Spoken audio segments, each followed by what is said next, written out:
Hi there, Wayne Clemens, Fire Chief, Daggett Fire Department, and we're currently in front of Fire Station number 371, or as we call it here at the department, Station number 1. And I want to show you guys around Station 1 and the current living conditions that we have in front of Station 1. As you notice, the doors are open. Why are the doors open, Chief? Unfortunately, we don't have air conditioning at this station. We are in the high desert of San Bernardino County.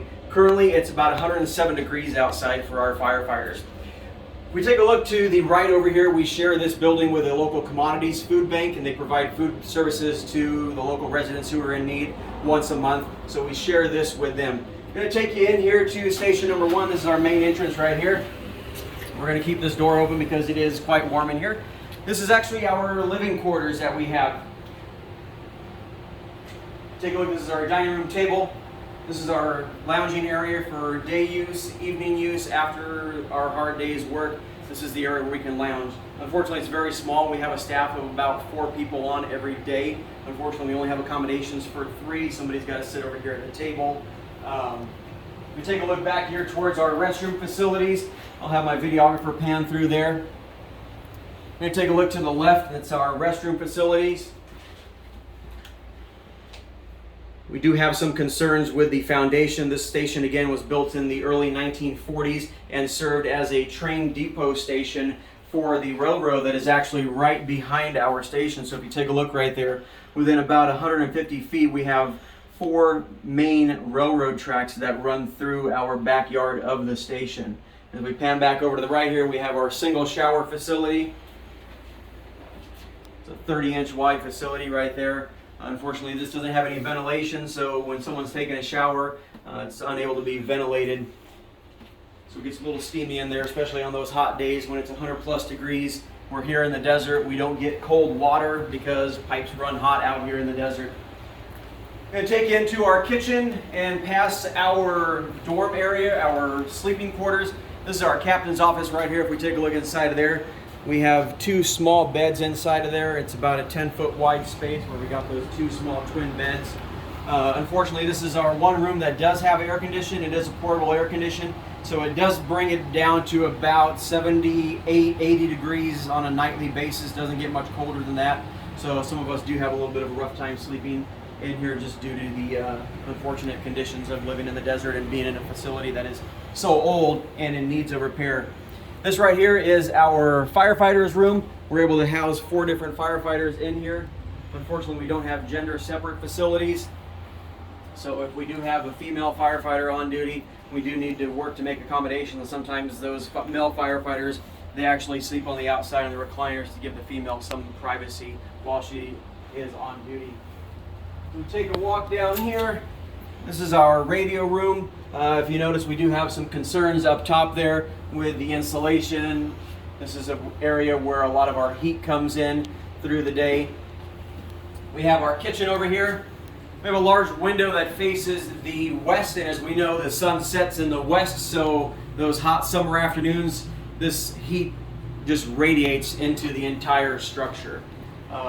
We recently were able to get a generous grant from Home Depot to refurbish some of the upper cabinets that we have over here. However, our bottom cabinets are in desperate need of repair, along with the entire station. So that's why we're actually coming to you to see if we could reach out to you and you'd be willing to help our department with possibly a donation of a new structure, a new facility, or funds to help build that new structure. Again, it is very warm in here. If we take a temperature on our thermometer, you're going to see it's currently 83 degrees inside of the station right now. And that's with all the doors open. So 83 degrees. There's a little breeze coming through. We do have a swamp cooler. We're going to take a look at that on the outside as we go out and about. And you'll notice that sometimes swamp coolers, they don't work efficiently during those hot, humid summer months that we do have here in the desert. So we're going to take a little walk outside. With those portable air conditioners that we have, again, this facility was built in the 1940s.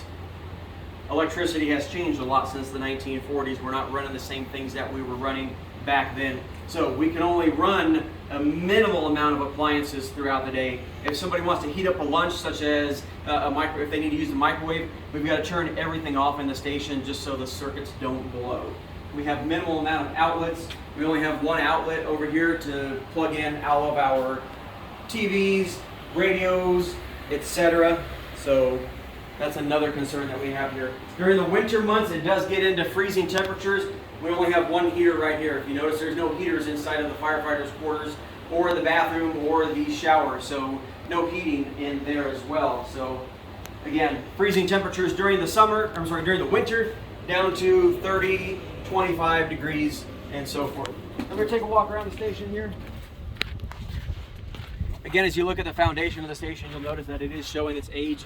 Built in the 1940s. You notice the tin roof up there. That tin roof does generate a lot of heat. It attracts a lot of heat. So again, we don't have the proper ducting to release some of that heat to keep the station cool itself. As my videographer pans down towards the bottom of the foundation, you'll notice a lot of holes and stuff. We do get rodents out here. Rodents do come through the station and into the station. They do attack our food. We try our best to alleviate that, but without a proper living quarters, we have those problems. Come around here, you notice our main means of cooling the station. That's our swamp cooler up there. Again, hot, humid days. It is a little humid out here today. So as the day progresses on, this is not going to provide us any relief, especially in the late afternoon as that sun begins to set in the west. It's going to superheat that water that's in there, and it's really not going to provide us very much cooling.